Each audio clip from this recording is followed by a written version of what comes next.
Welcome to the Slop Farm. Enjoy the video.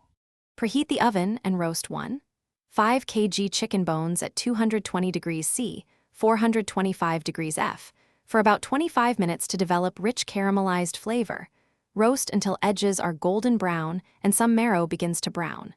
Trim excess skin and any blistered bits after roasting so the finished broth won't taste greasy or burnt. Use a heavy roasting pan and turn the bones once midway. Collect the fond and add it to the stock pot for maximum flavor extraction. Place roasted bones in a large stock pot and cover with 2L cold water. Bring gently to a bare simmer and not a rolling boil to keep the liquid clear.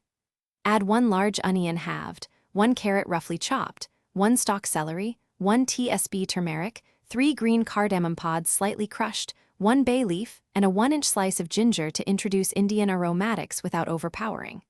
Maintain a bare simmer for 2-5 hours, skimming foam and fat every 15 minutes. Then reduce heat and continue gentle extraction until flavors are concentrated. When the simmering is complete, strain the broth through a fine mesh sieve and press solids gently to release liquid. Avoid forcing solids that cloud the stock.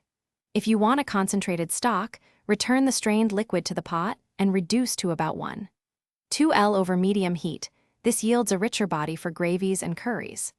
Cool quickly to 5 degrees C, chill until fat solidifies so you can remove it. Then refrigerate up to 4 days or freeze in portions up to 3 months. Thanks for watching.